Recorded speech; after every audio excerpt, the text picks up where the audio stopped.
Welcome, ladies and gentlemen. Sorry we're a little bit late. Had a little malfunction going there. Hey, we got a real job. We have things to do like everybody else. But welcome. This is First Stream Podcast. I'm Sid. This is Al over here. We're gonna do our thing. We got quite a few things to run down today. We're gonna do it quick. We're gonna do it fast. We may do it in a hurry. What's going on, Al? How you doing? I'm doing well, man. They get the ladies, man, and America's teams, man. You know what I'm saying? So what more can they ask for, man? We'll talk about all that. We'll talk about all that in a minute. Anyway, for the rundown, we're gonna do a little bit of Kentucky Derby. We're gonna talk about a little NBA playoffs, and we're gonna talk about some of the NFLs going on right now. We're not going really in depth. We just because it's one of those weekends where there's not a lot of stuff on, but there's some stuff on. So we're gonna run through it. We'll be right back. First Stream Podcast.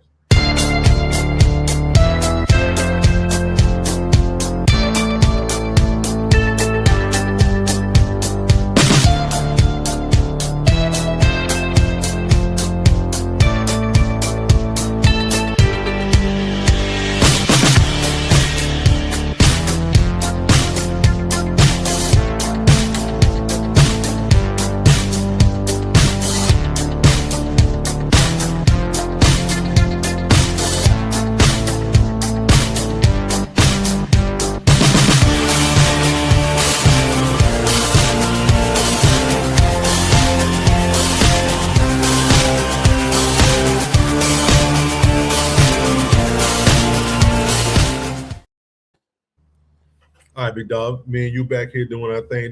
How's the weekend going so far? All right, man. Listen, man. My Lakers won last night. Yeah. I'm mad because I thought I could put a Kentucky Derby bet in from Virginia, but I couldn't. So by the time I realized it was too late, I was gonna go with horse 19 because that's my favorite number. It was 12-1 odds, and guess what horse won? Said horse 19.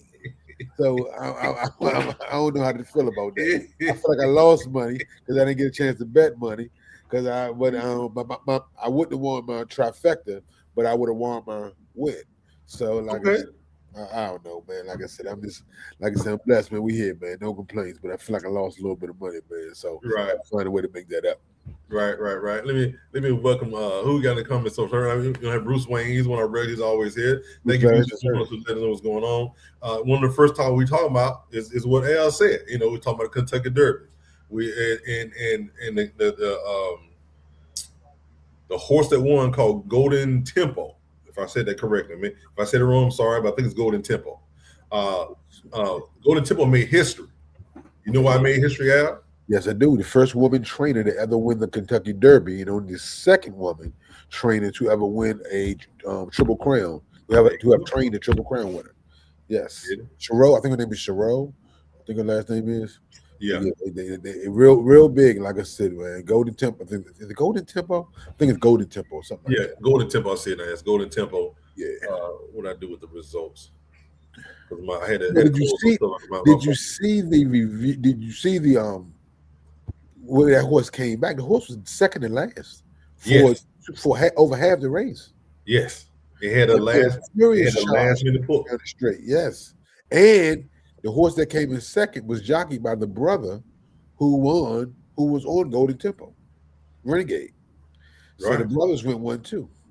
Renegade was one of the favorites. The Renegade was the favorite. It was one of the favorites. It was a couple of them they had their favorites, but it was one of the ones that was favored to win. And he just didn't, came short, but it was a good race. Especially when you watch the last 50 meters. I think it's 50 meters. When it came on the last turn, how all those horses were together. Mm-hmm. They actually had to make a break for the finish to get them to spread apart. I'm gonna tell you something wild though. Did you see the race before it started when they were loading them into the gates? How they that last minute scratch the horse that tipped over, the Great White, I think it was, who was a huge horse. I don't know if anybody saw him. He was just like 1.5 times he was just a huge horse. When he was next to the other horses, he looked like a giant, and he actually bucked back on his heels and tipped over and landed almost on his jockey and ended up being a last minute stretch while they was loading in the gate. It was a few minute delay because they loaded the horses up, had to back them out of the gate and reload them because of that situation. Right. So it was a wild little, I guess a little franticness at the Derby I guess the horses get nervous too. So like I said, But you know what? The irony of that is, last year, you had the last minute scratch, and the horse came in was 80-1, and he ended up yes, winning. You know, that was the last time. I think he's been on this is like a third year here, maybe fourth. I'm sorry if I have it wrong, but each one that he gives some good information when he comes on. yes. And that particular year, not to get away from this year, that particular year, it came in just the way he said, except the 81 horse one. So 2, 3, 4 came in exactly what the guy told us it was. Did you see those trifecta numbers though, and trifecta and superfecta numbers? Yeah, Man, $1 got you one. If you got the superfecta, $1 got you $112,000. easy. Ooh, ooh. And the trifecta, I think $1 got you like I think it was 48,000 something. It was something close to that. No, wait a minute. I don't think it was 48,000. Close. It was a good number for it. It was a good payday on $1. Trust me when I say that. It was nice for those who went out and participated. Yeah. One of these years, I'm gonna get up early enough and I'm gonna actually go out to the track. It's expensive. They got only place you can bet here in Texas is at Lone Star Track. How far is that from you? Probably about 45 minutes. Okay, not bad. Not too bad. But actually go out to the track because ain't nothing free in Texas. Got to pay to park, got to pay to get in, and then you can put your bets in. So one of these days I'm actually get up and go to the track and experience it from the track instead of experiencing it from the TV.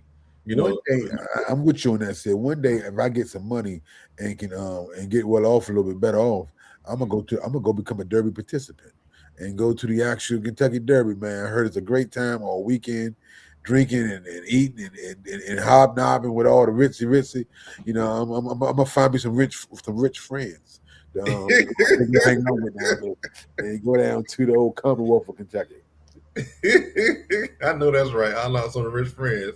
Hey, it is what it is. Maybe Bruce Glass could go. Maybe Bruce Glass could go or something like that, man. Yeah, I was waiting for Bruce to jump back in right quick and see if he made a little money because Bruce put a couple of bands down every now and then. Just so I can see if he made some money out there this past weekend with these horses and stuff. So as we do that, we're gonna go ahead and lead the Kentucky Derby. We're gonna roll over to the NBA playoffs. That's all I can say. What, man? Actually, I'm loving these playoffs. Said I'm not. I mean, we got a great game 7 on the night. I can't stay in Boston, so I'm putting for Philly. And Tatum is hurt.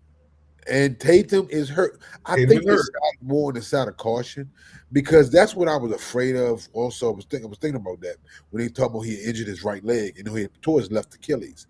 And a lot of times with those Achilles injuries, especially when you rush him back, they have a tendency to overcompensate on the power leg. And the last thing, as much as I can't stand the Celtics, the last thing I want to do is see Tatum get another injury that could have been prevented. So I think they truly erred on the side of caution with the hopes that they can still win tonight and he'll come back later in the next series.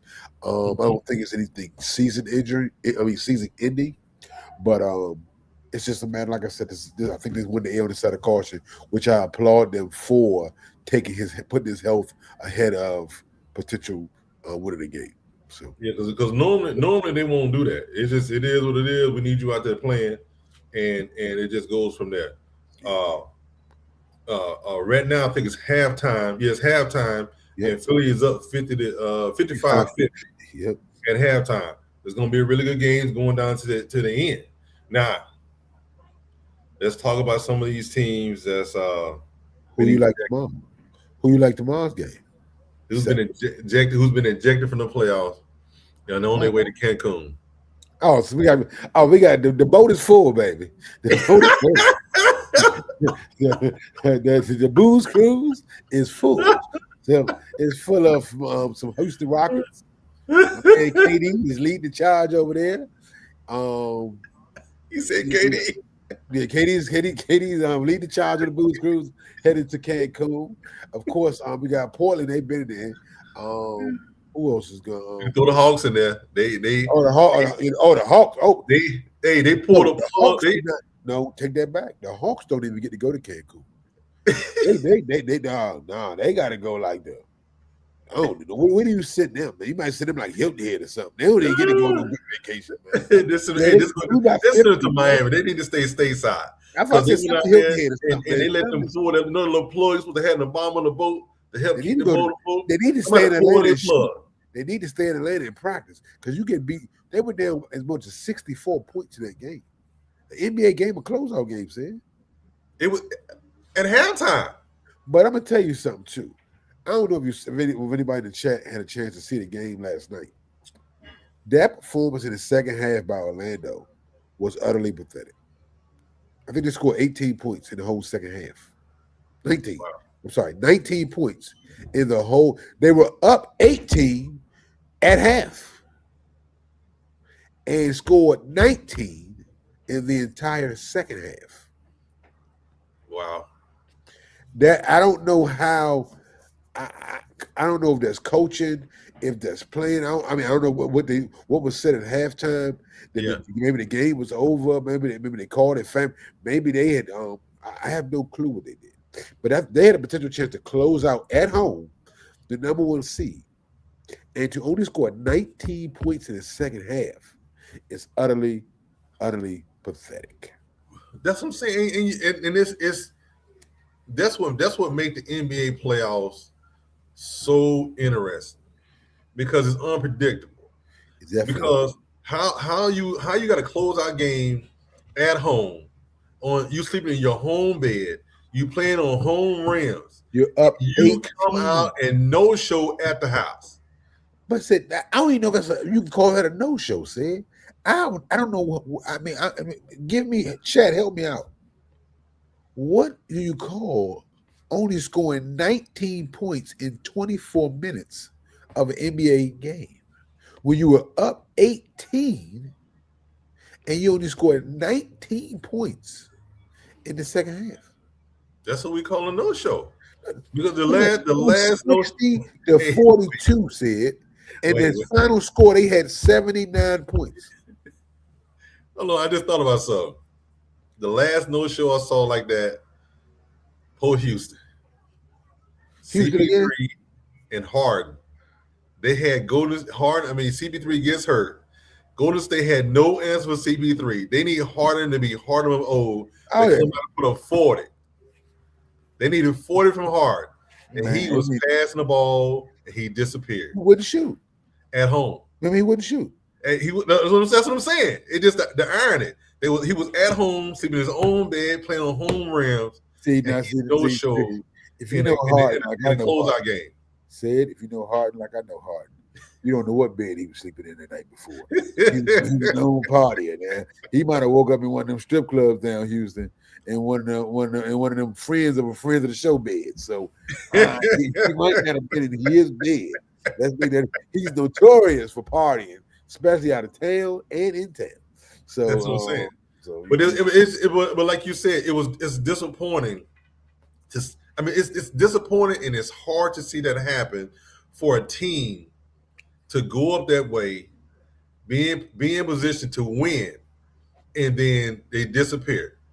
Let's give a shout out to the because over here, the comments there. You got Bruce says, I'm not rich. I would go. He said, I would go. I'm not rich, friend. I'm a poor friend. That's what we were talking about going out to watch the horses. Yes, sir. Bruce Wayne, he say that he's like the Lakers. He hate Boston, but I don't feel good about the Lakers in the second round. They have struggled. You can't for the end of this round right here. You cannot feel good about going against OKC. That family show said, "What's up, fam?" They had it better than the Hawks, sir. Really? Long we better than Washington. That's all we need to worry about. How about that? And I'm with Bruce Glass, man. I'm a Laker fan. I don't feel good, but but the thing is, I feel better than I did before the playoffs because I see what the Lakers can adapt to how they play. Right. Luka isn't, and we're not Luka dependent. We play a better brand of basketball sometimes without Luka. We just don't score as easily without Luka. It's a struggle to score sometimes and we turn the ball over a lot more. But I feel better about its playoffs. So it's a different type of ball game. It's a different type of tempo. It's a different type of strategy. So I do feel a little bit better about that. Right. And again, cuz you a Heat fan, and a Buckeye fan. You need to be watching. That's just my opinion. He in trouble. That's what that is. That's what that is. What is that? He is very much trouble. Yes, he's in trouble. Let's see, playoff bracket. But also, like I said, so we got another game 7 tomorrow. We got 2 game 7s tomorrow, I think. Both in the East. So I guess who you like, Sid? Who you like? You like number 1 seed in Detroit? Do they battle back and beat Orlando, even though Orlando has looked like the better team in the series? Or and we ain't talk about the Cavaliers, who I don't know what's up with them Rams in Toronto, that where they get hit and the ball bounces straight up and it always seems to come down. That shot almost looked like the exact shot Kawhi hit, but his was from the corner. And Right. RJ Barrett's from the top of the key. And you know, hearing that name kind of rubs me the wrong way. You know why, right? Huh? He was drafted by who? What you say? I couldn't hear your question. RJ Barrett. Yeah, what about him? Who was he drafted by? RJ Barrett was drafted. Where did he go? He was the second pick. Where did he go? He was a Duke guy. Where did he go? He was Atlanta? drafted by the Hawks. I was Atlanta. Was it Atlanta? Yeah. That's where he started his career. I thought he was in New York. He started in Atlanta. But he did play for New York. Don't you sure said? I thought RJ Barrett started. I thought he started his career in New York. If I remember correctly, RJ Barrett started in Atlanta. He was drafted in Atlanta, and because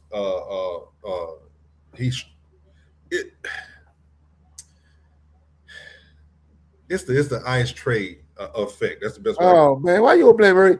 No, Sid, he couldn't start. He didn't play with ice trade. Let me double He check. didn't play with ice trade. He was in New York. RJ Barrett got drafted in New York. I remember that now because he was in the back with Quickly. He was in the backfield, in the backcourt with Quickly. And he was one of the things they traded when they got what's the boy name from the wingman who they gave all the number 1 picks for Villanova kid. I can't think of his name right now, but it's escaped me. But yeah, RJ Barrett was a Knick. Okay, it's acting up. So, but anyway, watching these series, it's game 1 between the Lakers and Thunder on May 5th. Game 1 between the Timberwolves and Spurs on May 4th. Man, what about Denver and that no-show? You said who? Denver and that no-show. You got the top. You play the third string guards, and you can't close out the game. That's been building. That's been building. Remember, I think the last 2 or 3 years, they beat Minnesota and put Minnesota out of playoffs. Minnesota put them out of the playoffs. Huh? Minnesota's put them out of the playoffs. Minnesota's been to the finals. I know, that's what I'm saying. Oh, okay. The last 2-3 years, they were the team that put Minnesota out. Minnesota has been building. What you saying? Denver's put Minnesota out? Yes. No, Denver has lost to Minnesota. No.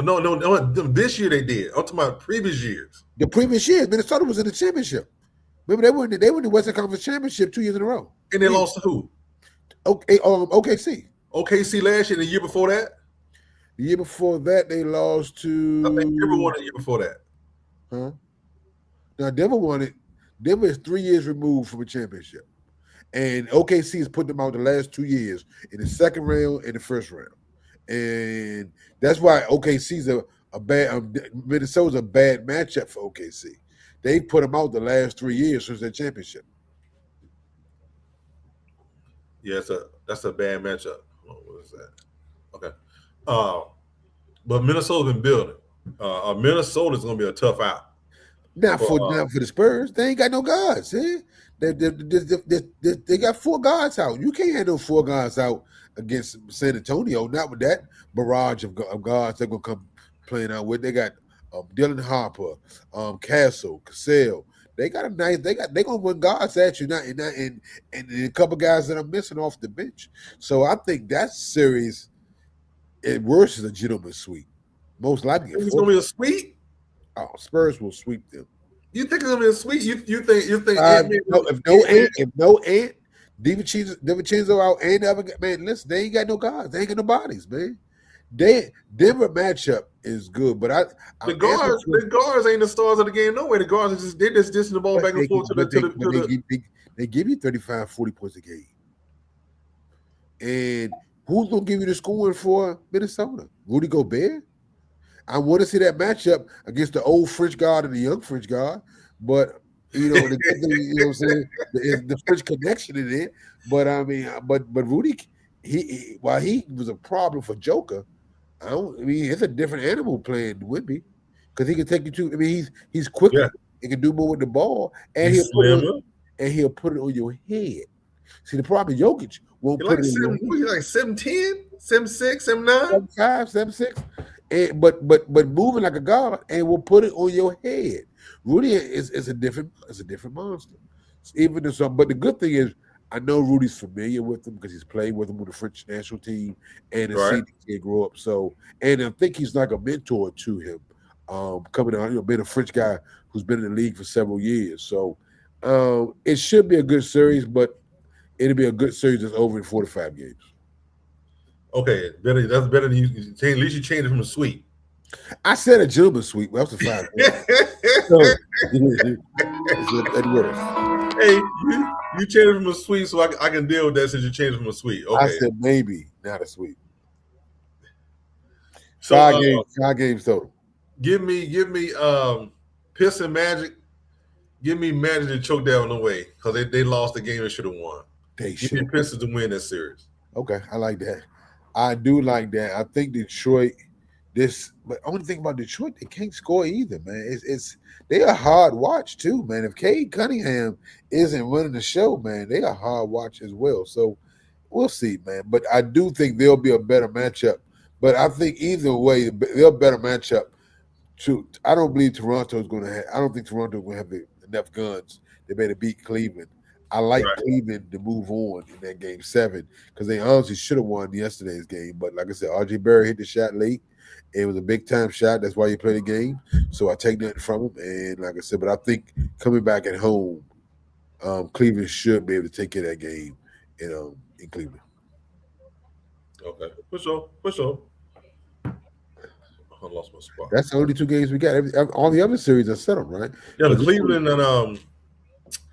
Cleveland and Toronto.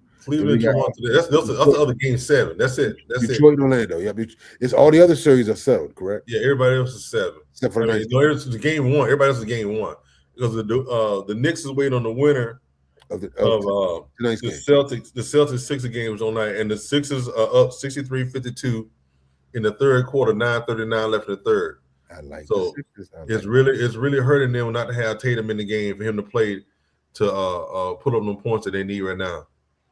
So it may be Sixers advance. Mm-hmm. So I'm pulling for him. I'm everything not Boston, so it's fine. Now, one of the things we talked about. The draft is now over. Yes. They've signed a bunch of undrafted free agents. These teams have they formed teams as they get ready for practices, in June, July, August before they ramp up. What is one of the teams that you think have had a better offseason? Before we go into that 4 questions, I want to ask you a question. For sure. Diego Pavia, you're the SEC guy for us. Yes. Baltimore. What's your take on him? Will he be able to be an impact player? Not impact, will he make the Ravens roster? 1, and 2. What do you make of Mike Minter saying they need him to show up and show improve and be a superstar at camp? Are they counting on him to be the backup quarterback potentially in Baltimore? And can he be? If I'm gonna say this about Pavia. One thing people have to get used to who doesn't know Pavia talks a lot. Yeah, you definitely do that. He talks a lot. He has the ability to back up what he talks. Now, him being signed by Baltimore, 3-year deal, raises a lot of eyebrows because he's very similar to the starter. He runs around. He Mhm. try to find somebody open. He gets rid of the ball. Problem is, like you said, you know, can he do this at the next level? Because you're not taking college hits anymore. Uh-uh. You're taking hits from bigger, Grown men. stronger, faster. Grown men. So I mean, you're taking shots from bigger, stronger, faster. Uh, And they listed him at 6 feet, but he came out to be 5'9.5". oh That's a he not much taller than me. yeah. That's he said he's 5'9.5", Oh, but he if was he's five nine listed. and a half, he's shorter than me. Yeah, he was listed at 6 feet all season. But that's what Yeah, hurt him in the college do draft. the same. College do the same thing high school do. High school bump Yeah, them guys up. They get to college. They get to college. And he not that I'll tell tall. you what they do. You do know. And it's so funny. I remember this from back in my college days. Your game, you're not your game, but your year long script about height and weight, Hmm. you write it in. It ain't like they measure you and then put it in. You write it in. They did that back in my day. I mean, I saw many of linebackers that was listed at 6'4", that was 6 foot barely on Right, my own team. So I mean, so it's that's not an old that's not nothing old. That's been going on for a long time. Nothing new about that. But I right. think Cuzzo said something here. I don't know if he was answering the question, but he had Pittsburgh, Arizona, Cleveland, the Jets, and the Giants. Is that his saying who had the best offseason? Because I haven't heard Yes, nobody say Pittsburgh and Arizona had a great offseason. I've heard those other three teams, Cleveland, the Jets, and the Giants. But I mean, I didn't hear any bad off seasons, but I'm curious to see I, what made Pittsburgh's off season so good this far. They don't have a quarterback yet. I think they drafted a quarterback. They don't have a quarterback yet, is what I said. They're I gonna they're Drew gonna they're Allen, gonna they're gonna put him out there. They've already said they're giving him all the reps that old boy ain't taking because he's not in camp. but they were still waiting on him. They put a contingent contract in for him. That's right. That's they protected themselves. So if he decides to go somewhere else, they got to pay, Who which else is, gonna which is sign Aaron smart. Rodgers, man? It's fine. Let him go. But see, the thing is, that's what they're doing. If he gonna go somewhere else, he can go. That means somebody got to pay. Okay. But if him waiting until the last minute, him this last minute thing he's doing with Pittsburgh is out of hand. Yeah, but he's been doing it for a Let's be while. real about that I mean, because everything the drama about him. I mean, everything's about. He ought to he ought to go play in L.A. because he loves the drama. I mean, I don't get it. And I'm an Aaron Rodgers fan. I pull for. I wanted to be there. But if you're going to play, commit. I mean, that's not a hard commit. You can still go to L.A. and do everything, do your darkness retreats and everything. But just give us an answer about so we can plan accordingly. I think that's only fair for a team that's invested as much as they right, have in him. right, and he should. I mean, you say the same thing I'm saying. He should.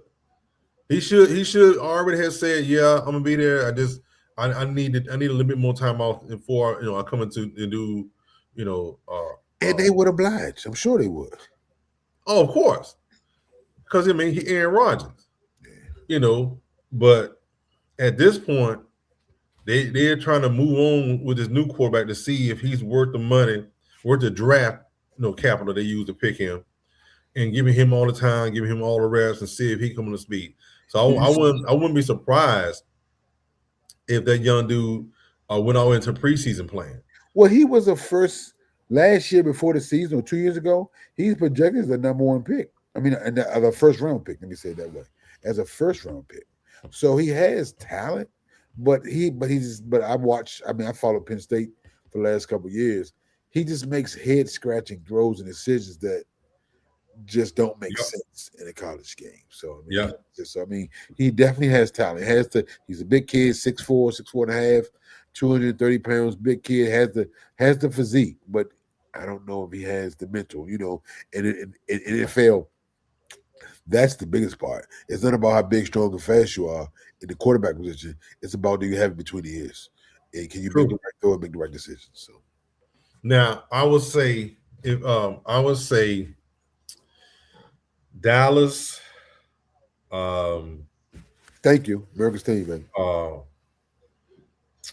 you made me forget Dallas, the Jets, the Giants, and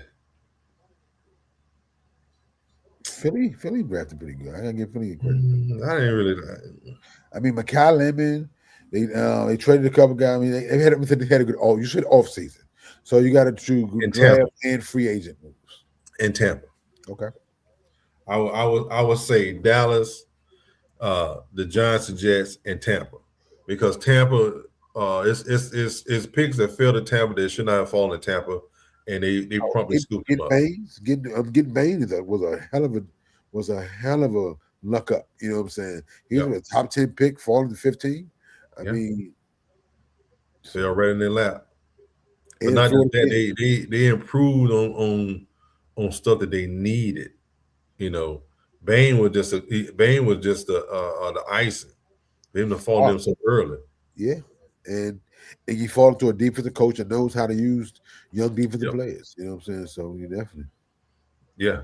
So those are four. What four do you think? I definitely agree with the first one team you said, them Dallas Cowboys. We definitely improved this offseason.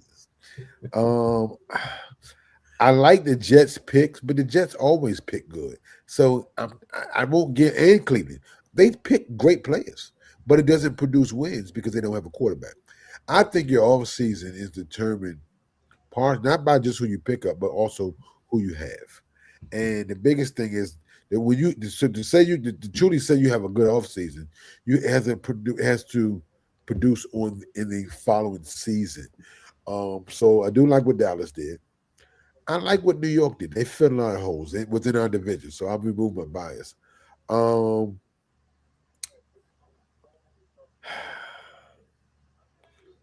Other teams I thought that did well in the draft. Colts. I like the I like the Colts as Seattle, well. Seattle Seahawks. They added probably the second best running back in the draft and on a rookie contract after getting that re-signing the Super Bowl MVP Kenneth Mhm. Walker, and they signed but what some are saying, quote unquote, the better version because the kid blocks better. That's what that was a knack with Kenneth Walker. He couldn't block. He was a liability on passing downs because he didn't catch out the backfield and he couldn't pick up the blitz. So So I like what Seattle did. They fill the holes. Well, you don't need a lot of places. You go with the best player on the board, and you keep adding good players to a good team, and it helps. Like I said, it helps to put you back in line of repeating and defending that Super Bowl championship. So, You know what? I got a question then. I got a question then. I mean, this is not bias or nothing like that. Because I know it's going to be thrown out there because I know how y'all are and y'all talk to me. But anyway, the Rams, uh-huh, the Rams quarterback position. uh-huh. So are they going to wait on Stafford? Of Are they course. going to cut Stetson Bennett? Are they going to cut Garoppolo? Oh, Garoppolo's the rumors are that Garoppolo's going to retire. So Okay. that may not be an issue with So then that Garoppolo. leaves Stetson That's Bennett, Simpson, and Stafford. I don't know if Stafford resigned yet or not. Well, they're working on a deal with Stafford. They're trying to get a 2-year deal done with Stafford. Mm-hmm. Because they just worked a 1-year deal last year. He's coming off an MVP year. So that the problem with that is you're going to have to pay him more than you want to pay him because he's coming off an Mm-hmm. MVP year, and he's an older quarterback. So how much money do you give him, and how do you hide it? Because it may be a situation where they'll sign him to like a 3-year, $200 million contract, something crazy, but it has like 65, 85 guaranteed, where it's all play money because everything's front loaded to their back last year. They're going to cut them. They're looking for about 2 more years, and I think this was a smart move. I think they did draft him a little higher than I think they could have got him later. But if you like him enough, and he's your quarterback, this looks like a bargain 3 years from now because you don't have a gap. Look at Green Bay, perfect example. They've had great quarterback play for the last 30 years. Why they had that? Because they drafted their quarterback when they had a starting quarterback. They drafted a quarterback when they didn't need to have to draft a quarterback. So they were able to just have one sit for a couple of years, learn the system, and then when it was time to pay that big money to that guy again, they didn't have to because they had the contingency plan. But the thing is, like I said, it goes back to what I said again. That's what they have already. Don't get me wrong. I said they have Stetson Bennett. Stetson Bennett's not a starter. Hold on. Let me say this. I know people have a reaction to Stetson Bennett. Don't get me wrong. I had a reaction to Stetson Bennett as well. But the thing is, he's been on their roster for 4 years, Stetson right? Bennett? Yeah. Yeah. I think he's up for a contract when extension. I think they picked up an extension for the one more year. The thing is this: they still have him on the roster, Uh-huh. right? No one really truly knows what he looks like except during preseason, right? Because him and Garoppolo and whoever the other guy was will play during preseason. Stafford didn't play. Right. But then at the end of those games, the third and the fourth quarter usually always belonged to Stetson Bennett, and the Okay. team was behind. And he was bringing the teams back to win with second and third team players. They were winning, Okay. which means you stuck him out there with nobodies, with nothing, and he still find a way to win. So do you do you disregard that, or do you take it to heart? Is it just okay, whatever? Okay. Let me answer it this way. Because I think they get to see this guy every day at practice, every preseason, regular season, everything. I think they're a pretty good judge of quarterback talent. They got a lot more out of Goff, traded him, got Stafford, has made him a perennial Pro Bowler or first team or second, third team All Pro almost every year he's been here. So I trust their knowledge of the quarterback position. Right. For them to go draft a player, it's obvious it's something they're either not seeing or feel that Stetson Bennett doesn't provide as a bridge quarterback behind Stafford whenever he retires. That's the only reason I can say they make this move, and I have to trust him from a Rams fan because I don't know, like you're saying, Stetson Bennett looked the part in the preseason when he's given the opportunity to play. He's bringing the teams back and gets with seemingly inferior talent. But everybody's playing second and third teams, but he's going against second and third teams as well. But he's done all you can ask of him in those positions, I guess you're saying. So I'm guessing that it's just a GM and coach decision that whatever he must be one of those guys they see as a career backup, never a starter, or a starter but won't put you over the hump. Because that's the only reason I can say or justify them doing this. And if it is, kudos to them. I go. And I know if he wasn't from Georgia, I agree with Bruce Glass. If he wasn't from Georgia, you wouldn't care what he did. I mean, you're making a case for why they should draft a first rounder because they got Stetson Bennett as a backup. No, I mean, in some ways, I can say it's in some ways because of being a Georgia fan, watching him in those games, win those games that counted, in the championship wise, he won those games. I get it. To give him an opportunity to see him at least one time with the bullets flying, first team on first team, and then you know what I'm saying? It's almost like the Tebow effect. We knew Tebow. We knew Tebow was trash. But yeah, still, every time you turn around, they were winning with Tebow some kind of way. They made it to the playoffs with Tebow. They lost in the playoffs. He won a playoff game as an underdog. Well, actually, wasn't an underdog because they were actually in Denver. So I guess they were home. No, was it? Yeah, they were in Denver. Yeah, they won. He won one playoff game before he lost. Yep. So the thing is, he won one playoff game. He showed what the difference is with the bullets flying that he could show up. I just want to see if he showed up one time with the bullets flying. Yeah. Well, the chat seems to feel the Raiders had a great off season. Yes, I agree. Bruce Glass and Cuzzo. Yes, but they're right. The Raiders did make a couple moves. They do got. I mean, if you let Sid tell the chat or Bruce Glass, they have a great person to throw to because they have Brock Bowers, a Georgia product. Which, once again, should have been rookie of the year 2 years ago, but I'm not going to. He's jinxed. He's jinxed now. Whenever he scores a touchdown, they lose. Oh, really? Yeah. Well, Every game. he must score a lot of touchdowns then. He sure did. Because they sure lost a lot. Sure But did. trust me, let me keep going touchdowns. And they can't win, that ain't my fault. So I'm with Pop on this one. So hey, I can't help you with that line. You I'm doing my job. Find somebody else to do this. I agree. I can agree with them talking about the Raiders. The Raiders needed a lot: quarterback, wide receiver, defensive line, offensive line. They needed a lot coming out of this draft to get them turned around, to get them at least in somewhat a playable status. I have to go back and look at their undrafted free agents and see what they picked up. So, I mean, it'll be. Oh.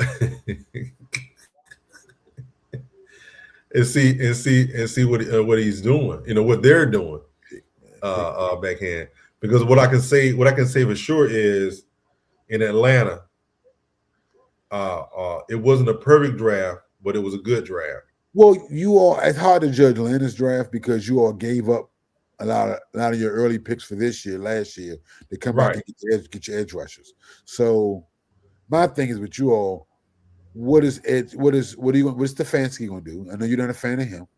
Right. And what is Tua going to add in that matchup with him and your young kid? I can't think of his name. But see, they gave him weapons though. That's the thing.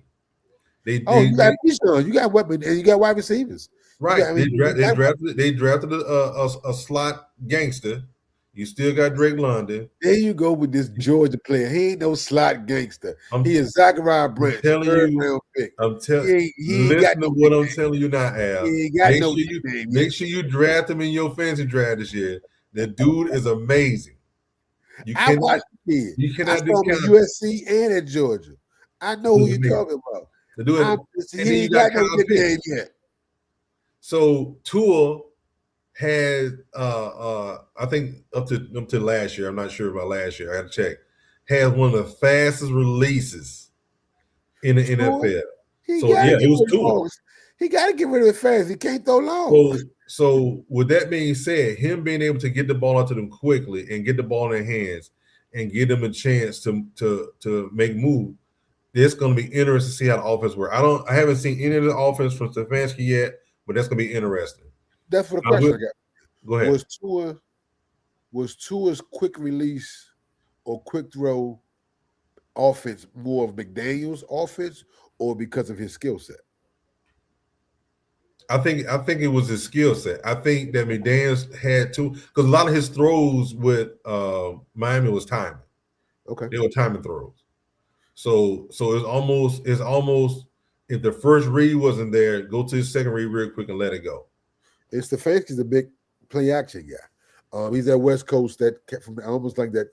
I forgot who he coached with before he got there. I know it wasn't Shanahan, but he wasn't Shanahan's centric offense to me, or offense to me.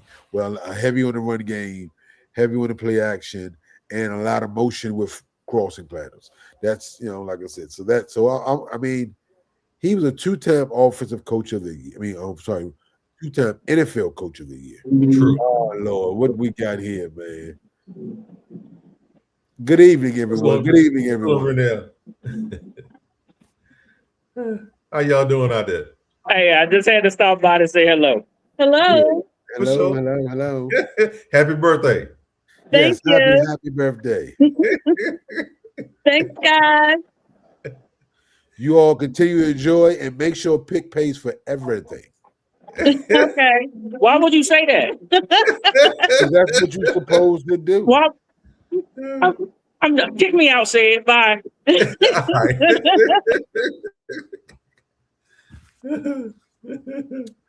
So y'all see what some of us do. Take out our family members and friends and on their birthdays and pop in when we can and say hello to the wonderful chat in the first string community. So right. You can see that the leader of the show cares about y'all. He don't care about us because he ain't sent us no food. He asks us if we want a DoorDash order. Did he call to see if you want us some buffalo wings or something? Said nothing. Absolutely not. We did say hi to the audience. So His But loyalty. I will say this. Back to what we was talking about the Falcons. That I think that this is Matt Ryan's first year as GM. Is that his title GM? Who's like president? Because is he the real GM? Who's like a president of Well, operations? he's more than the president. But I think it's a reason why we actually drafted Georgia players. You said have it or have? Have. This is the first. I mean, we haven't drafted one in the first round, but we drafted, exactly. We had a first round pick. Still ain't George Pickens, but go ahead. I ain't going. Because I think that they've seen, even with Dan Quinn as a head coach, they've seen the talent we have. Why are we not taking the talent we have in state when they're proven instead of letting them lead? Dan Quinn picked a lot of players from Montana State. Don't ask me why. Montana State. We had at least 3. Really? Yes. Okay.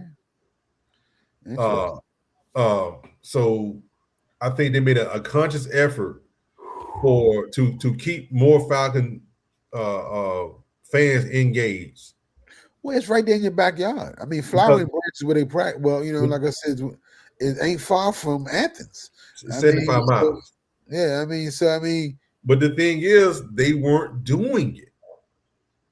And then you turn around and Philadelphia drafts half of the defense of one of the championship teams and wins a Super Bowl.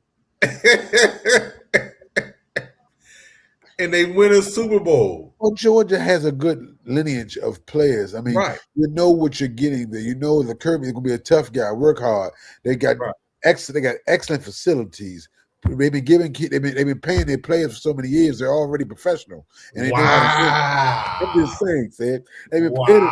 It's NIL, but NIL ain't nothing new in Georgia. We all know that. I should have known that was coming. But I'll say this. I'm not gonna beat the horn too fast. I did like the way they signed all these 1-year contracts. Next year, okay, we're 126 million on the cap next year. So if any one of these 1-year contracts, don't you got next year? Who will be up for your contracts for your team? Young players. Bijan will probably be up. At 126 million on the cap, I don't care. That's a good situation, but you want to spend it. They have a mandatory spend too. They finna do an extension with Bijan. Is one. The thing is they got to figure out the quarterback situation. So if we got to extend somebody, they'll have the money. But wait a minute, forget that. Okay. The defensive line, they signed a bunch of 1-year contracts with defensive line, nose tackle, Ojulari at defensive end, who set the record with the Giants for sacks before he got hurt. They had a head coach that he had a problem with certain players. He had a problem in the DC. Him in the DC class. So if you wasn't doing what he was doing, he got rid of you. So they might have got rid of him a little too soon, because him obviously Thibodeau would have. You see what I'm saying? Well, that's the thing about the Giants, man. And I wasn't a big Thibodeau fan coming out of Oregon. Me neither. And I think he's proven to be just okay. Not dominant when he needs to be. It's funny because I always look back at the end of the season and see his stats, right? And wonder what games did he get all those sacks and stuff in? Because I'm like, when I remember playing, I'm like, I don't even remember we didn't hit a double team. You know what I'm saying? But it's saying that the Giants are very repetitive. That's why I think he's going to be a casualty of them drafted, because I think they're going to use Reese in a hybrid mode, very similar to how the Cowboys use Micah, which is going to make Thibodeau very, easy to find another place for. And I think they give him permission to see if he can find somewhere to go, but no one was willing to give him the money or make a trade for what the Giants thought was necessary to make that move. I thought he might be a draft night or draft weekend trade, but see, nobody came up and got him. Right. So I that's one thing I do like about the Falcons is they did their best to fill the few holes we had on defense to shore it up to where it improves. They built depth. So if Jalen Walker goes out, you got Ojulari to come in. Uh-huh. You know, we signed a linebacker. You got Picked up AJ Terrell. Terrell, cornerback. Did you find out what you got in Terrell? The young Avion Terrell, the other. I gotta go back to some Clemson tape because I don't know too much about him. I know Clemson struggled a lot last year. But see, this is the thing I keep telling you. I'm not a Debo fan. Look at all the players that Debo had drafted, but look at the little bit of wins they had last year. I mean, if I'm not mistaken, I think Clemson had in all the rounds, Clemson might have had like 9 players drafted. They did. They had a lot of players drafted. You got 9 NFL players on your roster, and you can't win with like 7 games. That's a Debo problem. That's not a player problem. And he still refuses to jump into the portal, the transfer portal. Well, not like I said, he's going to be a dinosaur. He's going to go extinct like a dinosaur. That's all that is. And he needs to go find a spot beside Saban, because like Saban didn't want to get into the NIL thing. You know what I'm saying? Saban, like I said, he got tired of not being able to keep his portion of the money that they was giving the other players. You know, because come on, Al. Come on, Al. Don't do Saban like that. Going on, man.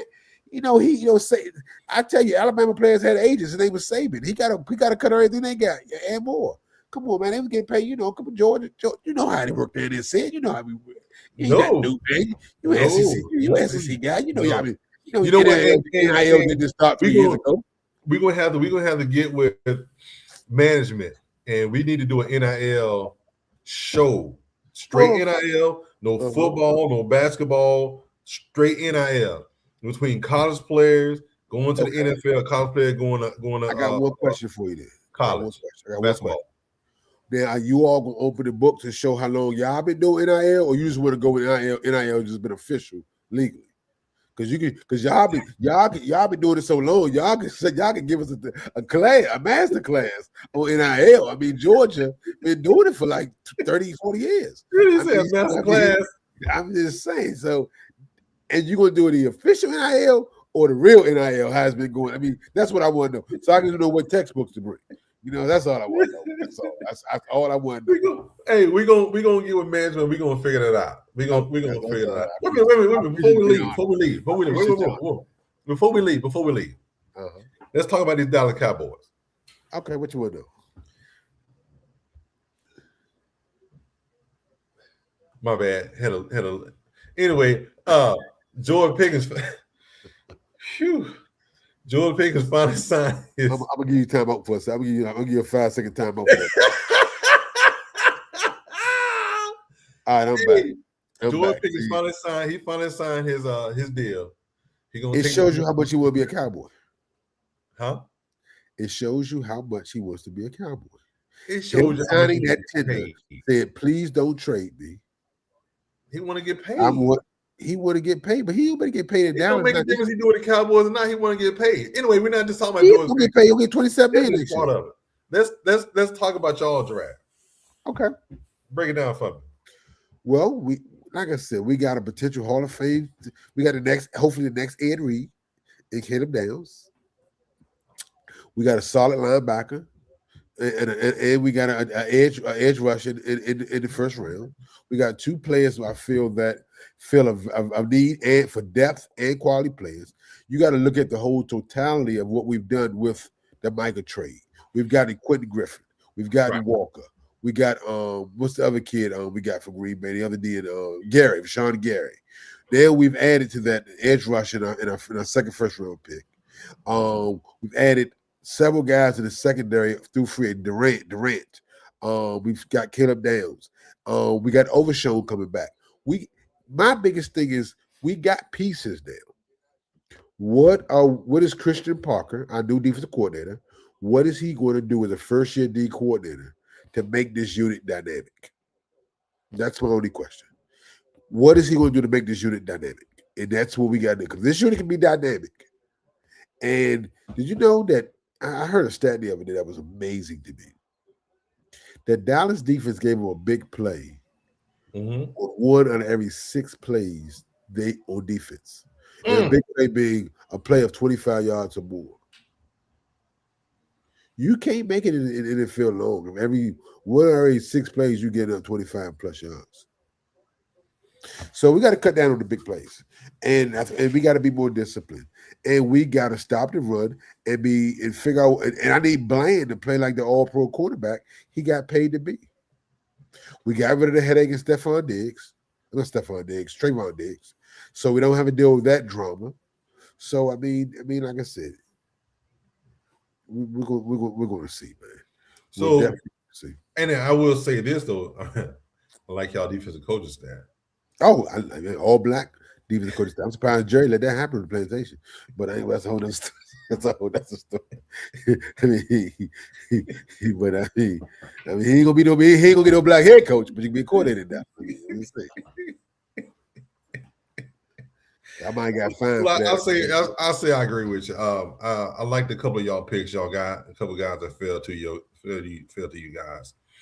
Now, I think that the way this draft fell is going to make your division next year that much more interesting, especially with Harbaugh being with the Giants.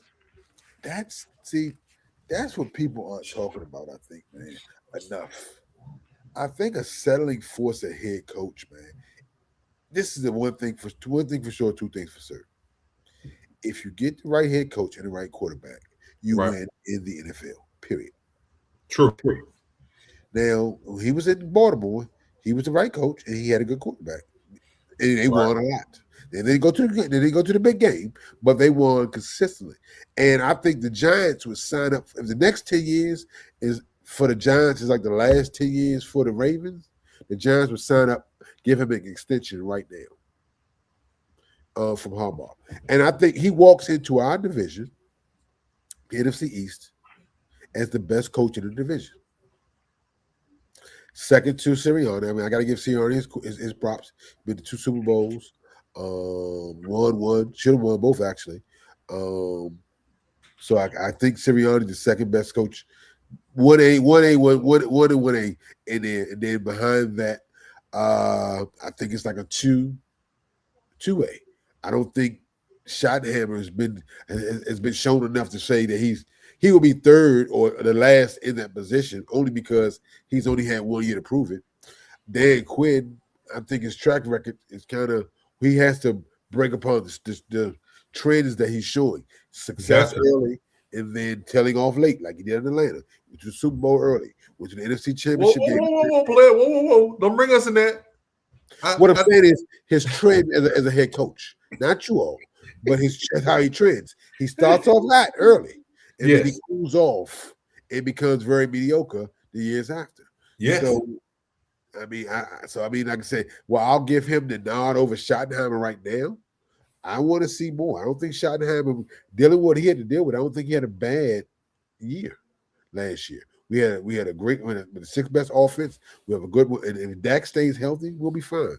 So, but I think anybody of those 4 teams can win that division. I think the division everybody's come back more to each other than how it's been the last couple of years, where Philly's been far head and shoulders above everyone else, and then the rest are just musical chairs for the 2nd, 3rd, and 4th position. So I think it's definitely more of a competitive conference.